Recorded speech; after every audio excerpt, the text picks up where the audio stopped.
My name is Jack Telfer. I am the board chair, board president, and we want to thank you for coming to our annual equinox celebration. I hope most of you know, but for those of you who don't, today is a special day for us on Dahlia Hill because we're celebrating the lives and paying tribute to Charles and Ester Breed. And I hope you also know that if it weren't for those two people, we would not have this beautiful public garden to enjoy free of charge all through the fall. So a round of applause might be appropriate for them right now. We have a few people speaking today who knew Charles and Ester well. I didn't know Ester as well as Charles, but I knew Charles pretty well. I will tell you that I met Charles at a meeting 15 years ago or so. My wife and I were reaching that age where we needed to find things to do together, and all of a sudden she said, "Would you go to a Dahlia Hill meeting with me?" And you can imagine my reaction. But I said, okay, for the sake of our marriage, I'll go to a Dahlia Hill meeting. Well, I got there, and our first speaker, Dave Morrison, was the president at that time. And Dave, I don't know if you'll remember this or not, but I always tell the story that Dave was the president and Charles ran the meeting, because that's how Charles was. And I always will remember my very first time hearing Charles say, "Just ignore me, pretend I'm not here." And then about 10 minutes later, he would go into a 30-minute speech about something. Half the time I didn't know what he was talking about, but boy, by the time he got done, it made complete sense. And it was the perfect message for us to hear that night. So Charles has a special place in my heart. Ester also has a special place in my heart. And Dahlia Hill has a special place in my heart. And I hope that the legacy of Charles and Ester will continue on for many years, in part through the volunteers of the Dahlia Hill Society. So let me introduce our first speaker, Dave Morrison. He's a family friend, fellow teacher, and a Dahlia Hill volunteer. And as I told you, he was one time a president too. Well, hello. Oh.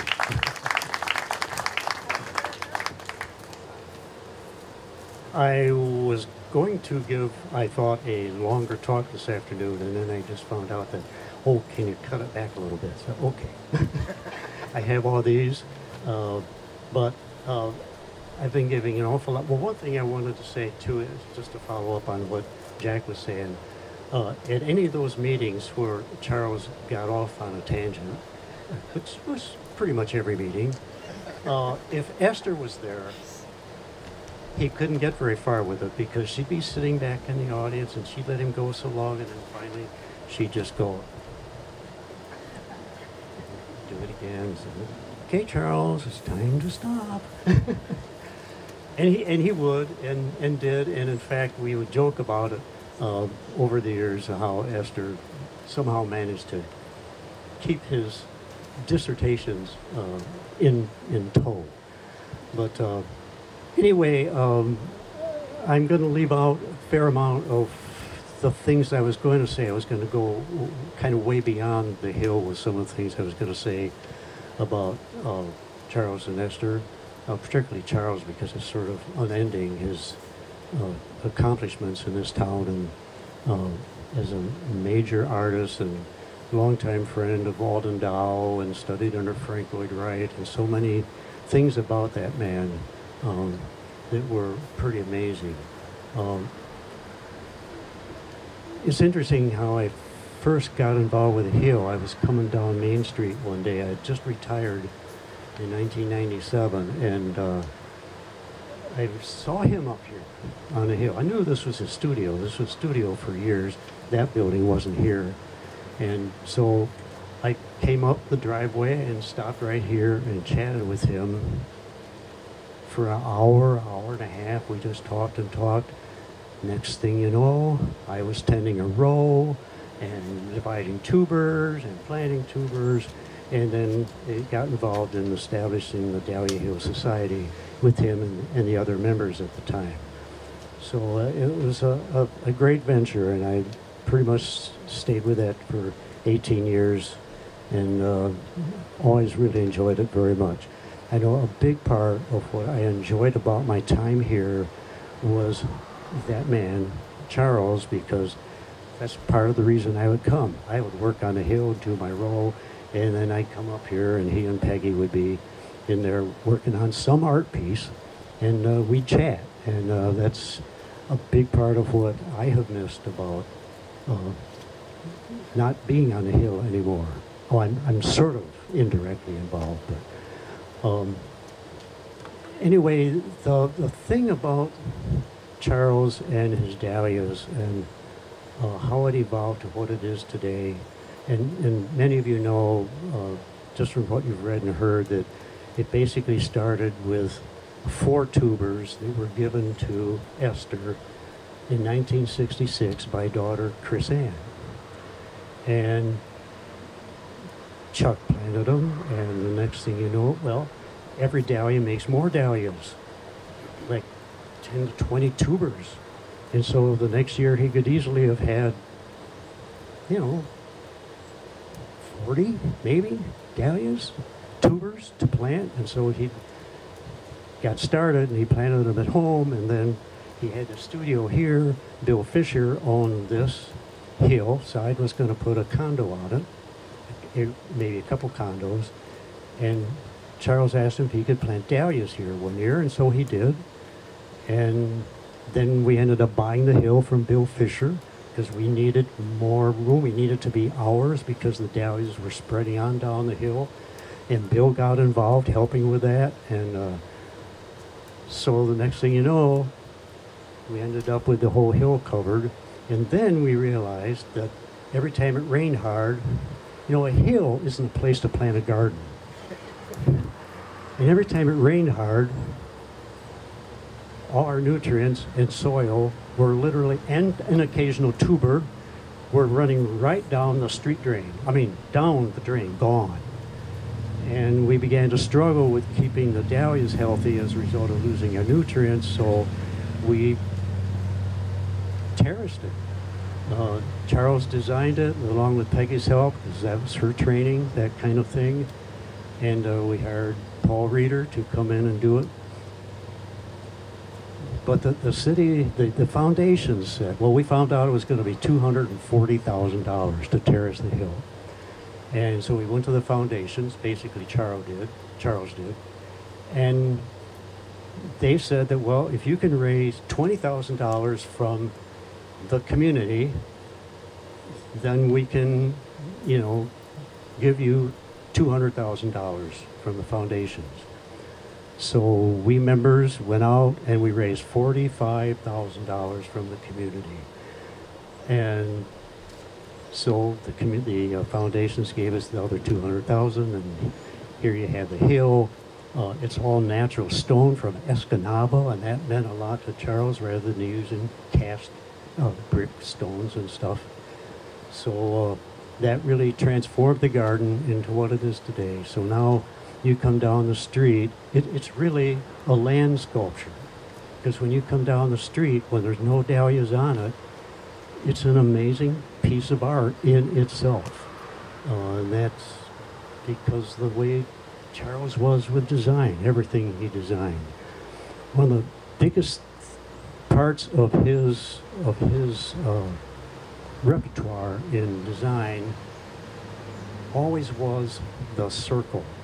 He had a great knowledge of lines, shapes, forms, how they went together to form design, and the circle became an integral part of very much of his art. You go through the exhibit in the Equine Museum there, and you'll see much of it is based on circle in one way or another. Okay, so also is the hill. The curve of the stone walls create a very natural kind of arc, which is part of a circle. And then at the ends of the rows are circles. Up here is a large circle that encompasses other circles, one of which is to commemorate the members, the people who have contributed to the hill. and the other one is the Memorial Garden. And Peggy was telling me that ashes of some half a dozen folks have already been interred in the hill this year, and Charles and Esther will be interred in here within the next week. So he and she will be a permanent part of this hill, which is so appropriate. I'll say a couple words about Esther. He never would have accomplished what he had, I don't think, if it hadn't been for his amazing wife, Esther. And certainly the support and adulation of his two daughters, Chris Ann and Suzanne. But Esther was a rock, and she stood by him, and she supported him. He'd be gone hours and hours. Even after he retired, he's on a hill, he was down here all day, most days. And Esther took that in and knew that was part of him, and helped support it and helped make it part of his life. And so there's so much. It's amazing. You could write a book, inch-thick book, about Charles and Esther. So obviously I can't. I was going to say more here. Obviously I haven't used it at all. So anyway, that's kind of it in a nutshell in regard to mostly the hill, and I think others have some few things to say. And we very much appreciate Jack coming in for a second time being president, and all the others that have preceded him, and the Dahlia Hill volunteers, 50 of them or more. It's got to be one of the biggest volunteer gardens in the country. It just is pretty mind-boggling. We have one director, and she runs this whole thing with all these wonderful people who volunteer and help out. So thank you to all of you for doing that. Thank you. Thank you, Dave. You reminded me of something. We are always looking for new volunteers. So if you like what you're hearing and you like what you see, you know, Peggy, where are you, Peggy? Peggy's right back there, and she would love to talk to you about becoming a volunteer. And Dave reminded me of one other thing when he talked about the Memorial Garden and Charles being his wishes to have his ashes, Esther and his ashes put there.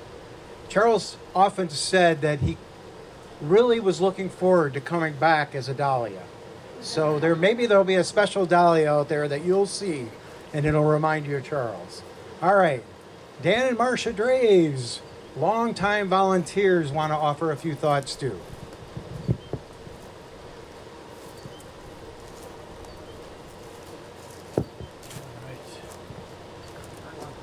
I'm Dan, and this is my wife, Marcia, and my story, or stories about Charles, are very similar to what Dave just talked about. I can't remember exactly what year it was. It was after Dave. He said something about 97. I was probably closer to 2000 or whatever. Happened to be driving by this time of year, and obviously that caught my eye, and I parked and I got out, and there was Charles, and he had that spiel. I mean, he just had a spiel where he would just go into automatic mode and, well, have you ever grown dahlias before? And I said, well, I've got a couple at home that I've done, you know, but I haven't done anything on this scale or with this many different varieties and so forth. And then he would start telling you about the dahlia and how many different petal configurations there were. And if you didn't want to save the tubers, you could just treat them as an annual. You could plant them, and when the frost came and knocked them down, just leave them in the soil and then come back next year and buy some tubers at the sale. And he said, where can you get a deal that good where you spend $2 and you get a plant that will produce, you just look at some of those flowers out there. I mean, there's probably 50 blooms on some of them. He said, where are you going to get a plant that will give you that kind of a return for your investment? And, you know, if you buy a geranium or something like that. Psh, puny compared to this, you know, and he would just have that grab you kind of speech that would captivate you. And next thing I know, I was tending rows and doing all that. And then Marcia got to the point where she says, I'd like to get in on that too. She loves the flowers and so forth. But a couple of quick stories about some of the experience here with Charles.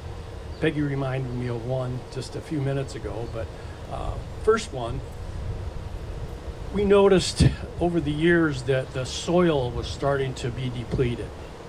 We're monocropping. We're planting one kind of plant here, and that's the dahlia, obviously. And whatever nutrients that plant needs, it's been taking them out of the soil for all these years. And I talked to Charles, and again, like Dave alluded to, you didn't just tell Charles what was going to happen. You kind of planted a seed, and then you came back a little bit later, and you kind of said, well, how did that work? Are we getting anywhere? And I said, we've got to start feeding the soil. I said, we've got to do some things to build that soil back up, because I've seen diminishing returns after the last couple of years. Not as many flowers, the plants aren't quite as healthy looking as they used to be, and so forth. And then after a while, he kind of, well, yeah, we probably better do something. And so I have access to some rough compost.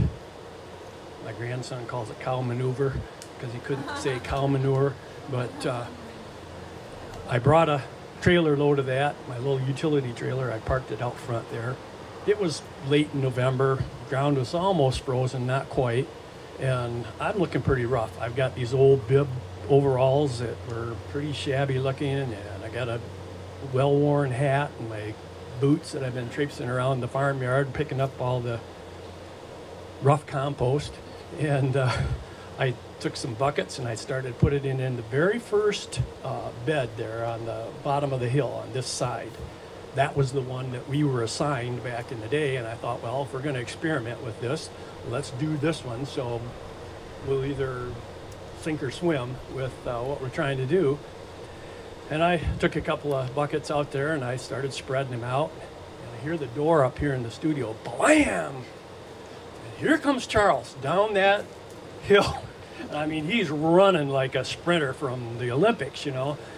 Hey, what are you doing down there? This isn't someplace where you can dump stuff in this, you know, blah, blah. You know, he was just all beside himself and everything. I said, whoa, whoa, whoa, Charles, what's up, what's up? Oh, he says, I didn't realize that was you. He said, oh, okay, what are you doing?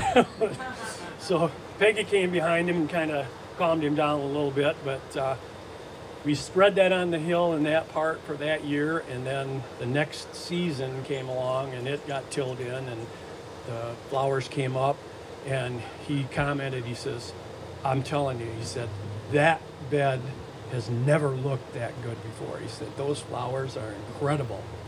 We need to do that to the whole hill. So we started doing that, and I think you can see the results with how things are shaping up this season and the past several seasons. In fact, the first couple of years we did it, kind of went a little bit heavy on applications, and we couldn't get down between the rows to deadhead. They were so thick with foliage and flowers and so forth. So we headed in the right direction with that, and I think Charles appreciated what we did and was, after that point, full go with maintaining the soil.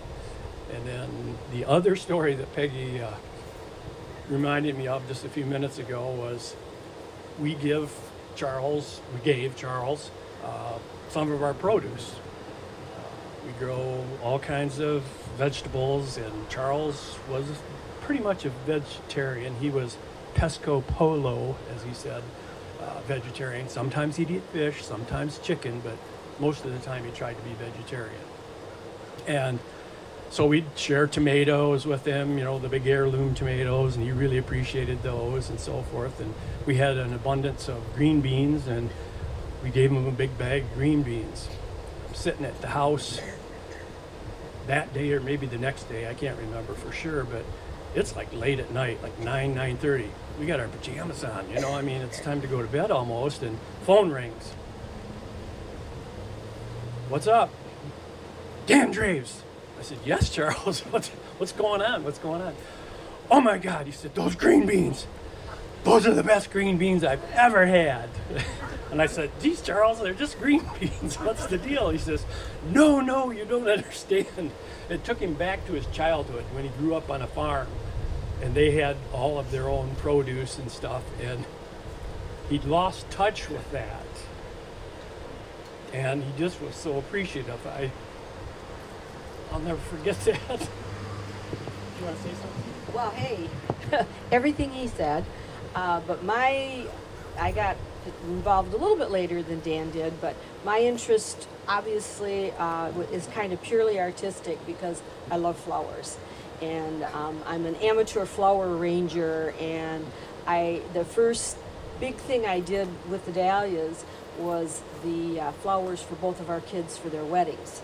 And then that kind of caught on, and then I would start getting calls from other friends that said, "Oh, we were at the wedding, or I saw the bouquets," or that kind of thing.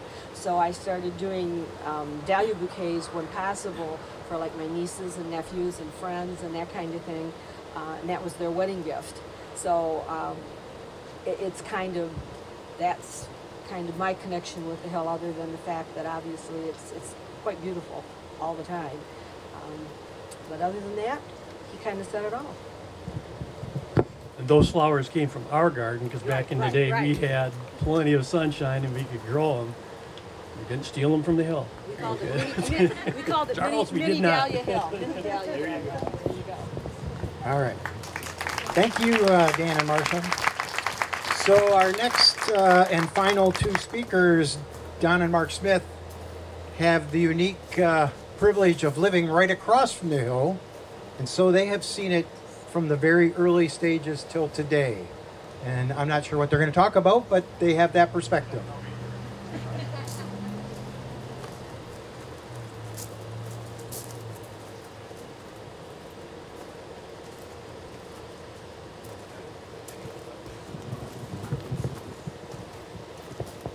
Good afternoon, folks.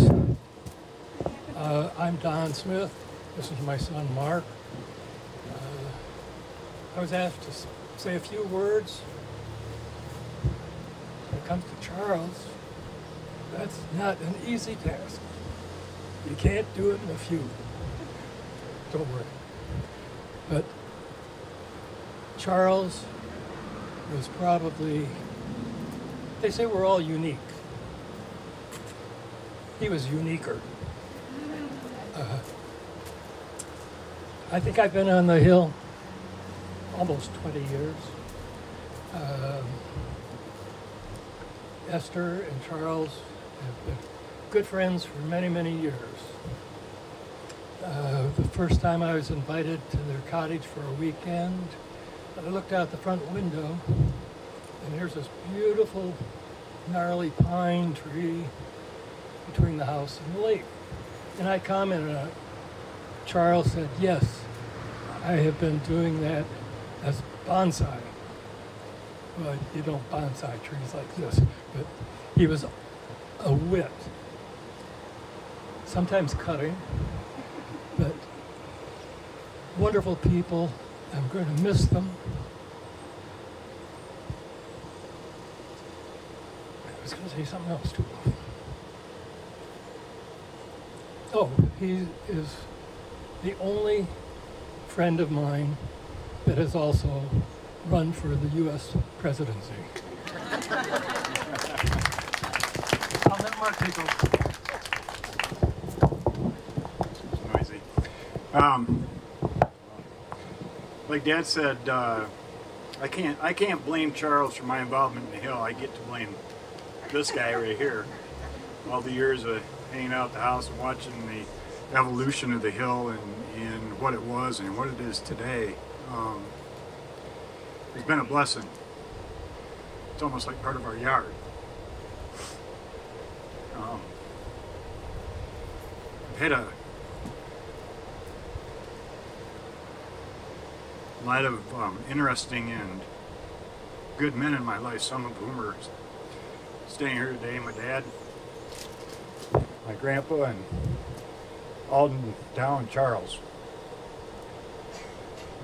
Some of my fondest childhood memories are, well, childhood when I was a driver, 16, 17, going up to Alden's house for deliveries and end up still being there a half hour later talking about what I don't know. But a lot of it had to do with form and function and blending things to look like they're not what they are. A square and a round circle together doesn't make a whole lot of sense, but when it's combined, Charles is a genius at things like that. And his talks between the two of us really never had much to do with dahlias or planting or anything. We kind of disagreed because of my background. I had one way of doing it, and he had his way, and his way was the right way. So we kind of just left it at that over the years. But his explanations of form and function and things like that are the things that I take from the Hill. And it's interesting to me because we get to see it when it's not the Hill. It's still the Hill, right? But in November, February, middle of January, it's still unique and it's still beautiful. It's just different. Kind of like Charles.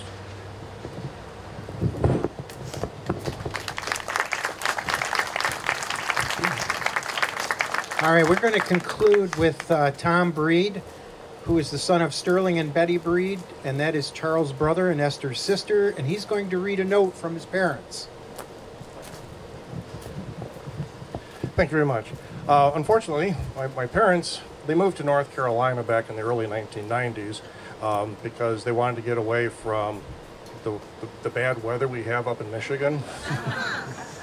Last time when I talked with them last night, they were working around 16 inches of rain where they live. So, and they're in actually one of the drier places. So unfortunately, they couldn't be here.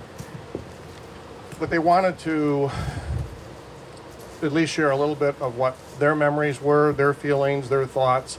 Ours is a very unique family. I mean, I say that with love. Some of you may or may not know, but Charles had one brother, my father. Esther had one sister, my mother. So, and that was kind of a unique thing, when brothers marry sisters. So, but I've always sort of looked at that with pride because I have two biological sisters. And so with Christy and with Susie being them. So it was always a great time, when we would get together as a family. I could go on forever with my memories as far as spending time with the family and up at the cottage and our holidays and things. But this is for my parents. My father writes, "My brother Charles was an unusual individual with many talents, intellect, that produced a multitude of projects that gained him national and local recognition. Many of you know of his reputation for his art ability, the Dahlia Hill project, the two-headed car, and his run for the presidential campaign, and his time at Delta College, his spring trips with the students to Detroit, his love of contemporary architecture, and an unending list of personal triumphs. His unceasing love of Esther was his own personal triumph. I would like to share with you a few unknown incidents that will help portray Charles as a very unique individual that marched to his own drum beat. Taking up drums was not one of the things, though, that he ever attempted. First incident is when he did learn a new skill. When he was teaching at Northeast Junior High, he would ride his bicycle to school in the wintertime, when possible, with a fur hat, which his students enjoyed observing. One day, one of his students located an old pony coat, or horse coat, and gave it to him to keep warm. This amused the students, and they were bringing sugar cubes for the pony at each class.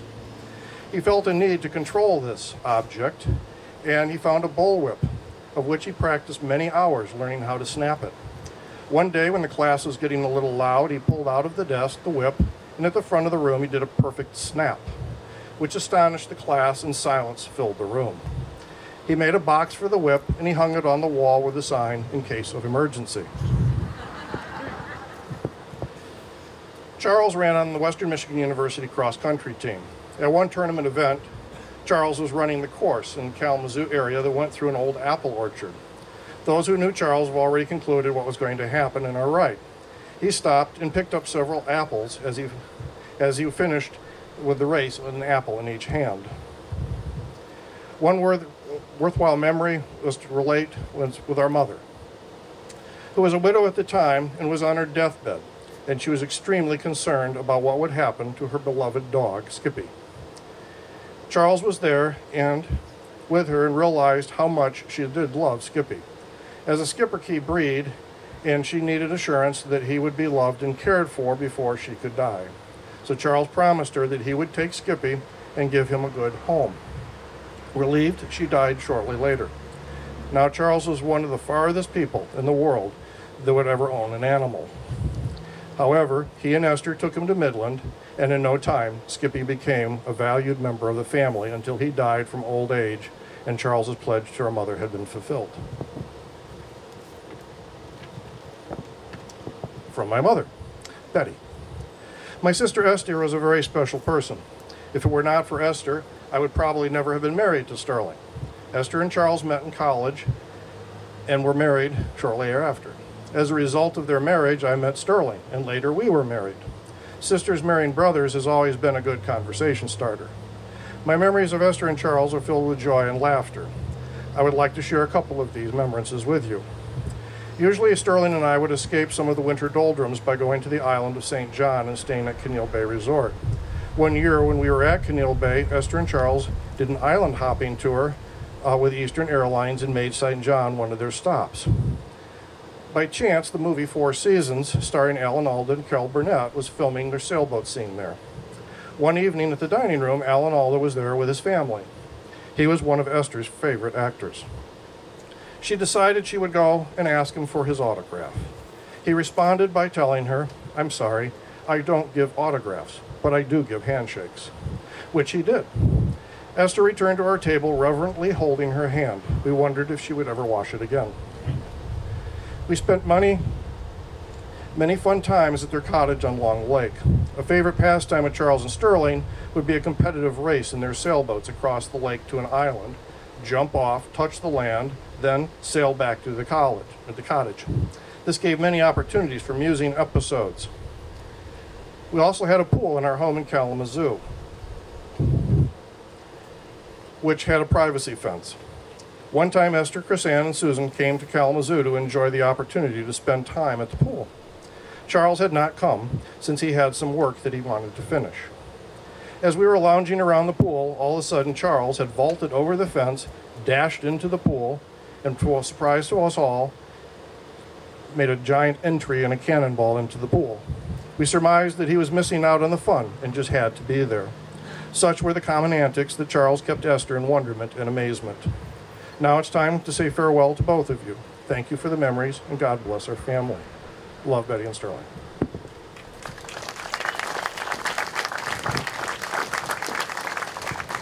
Mine is real short. I ended up being a counselor as a profession, and part of that I owed to my father because he was a counselor. Part of my theoretical base to counseling is on that sign right there, on that monument right there, where he talks about equals and opposites and how to get along and how to, share and be one. And I remember sort of sitting there, and I never really got into the deep philosophical conversations with him because I knew I would lose. But I did enjoy listening to him because he was a man that if you listened to, you would learn an incredible amount about life and about people. And that is my memory of Charles. So, thank you. Kristen. Thank you, Tom. I have been asked to give people from the audience an opportunity to come up and talk if they'd like. So why don't you just get in a row and introduce yourself and your short story. Thank you. Yes. I'm Nancy Adler from across the street, and long before there was any of this hill, it was a sand and weedy hill. And Charles was on the hill one day, and my late husband, went up to just chat with him. I didn't know what they were talking about. A few days later, Charles beckoned to me to come up, and he knew both Sam and I. I went up and he says, "Guess what your husband gave me last week?" And I said, "I can't imagine." And he said, he gave me, this is back in the late 60s, he gave me a check for $1,000 because I told him I had a dream for this hill. And I said, "He what?" I said, "He doesn't even give me $1,000. That's a lot of money." He says, "Yep, but he donated to the hill. He was the first contributor to Dahlia Hill." So I'm very proud of that. Thank you.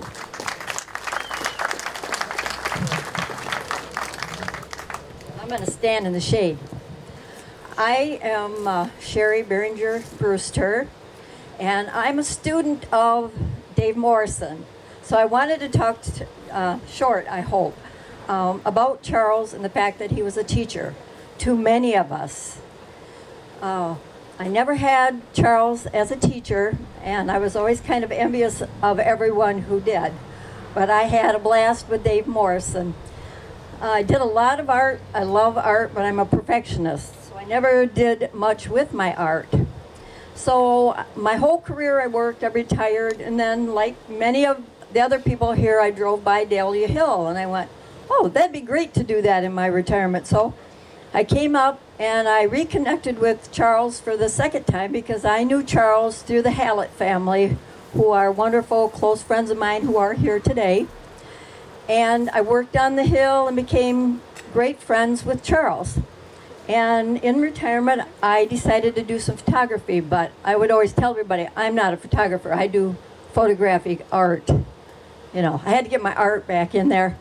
So I accumulated some photography of mine, my photo art, some pictures, and I took them to Jerry Meyer. And everybody knows Jerry Meyer has this wonderful television in his store that was here in Midland. And he put my pictures up on his television, and lo and behold, in walked Charles one day and said to Jerry, "Whose photographs are those?" And Jerry says, "Those are Sherry Beringer Brewster's." And he said, "Splendid. That's the greatest accolade any artist could get in this whole world," from Charles Breed.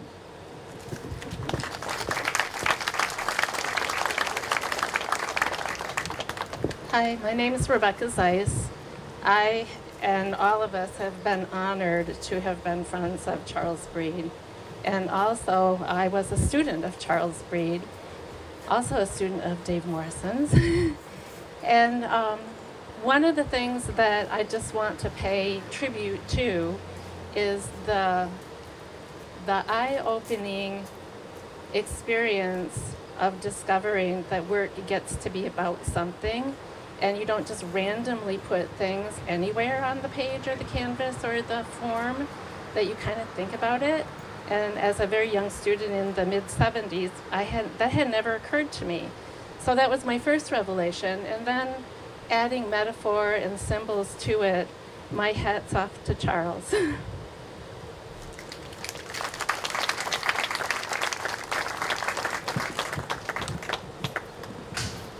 So at this point, because we're having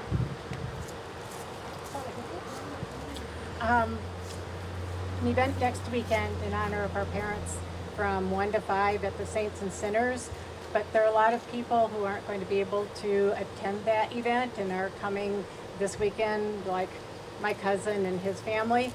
So my sister and I are going to be down at the bottom of the hill by the back garden, and we have a little slideshow of our parents, and we're having kind of a little separate gathering for people who want to kind of check in with my sister and myself. But thank you so much for coming today. It's great to see everybody.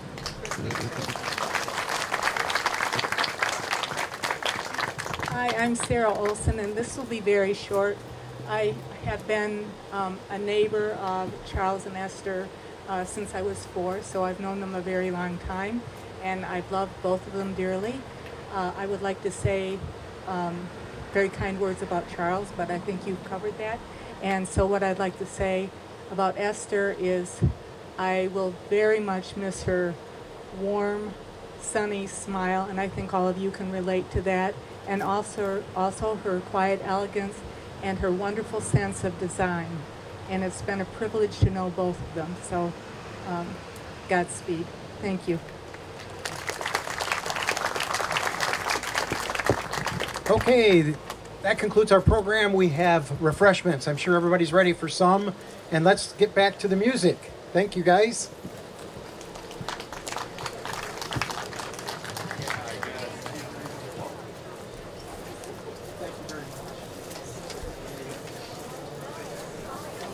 Pamela?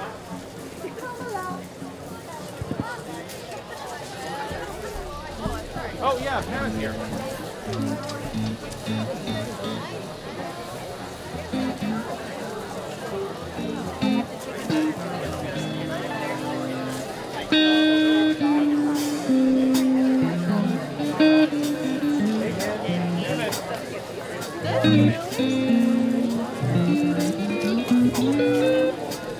Good.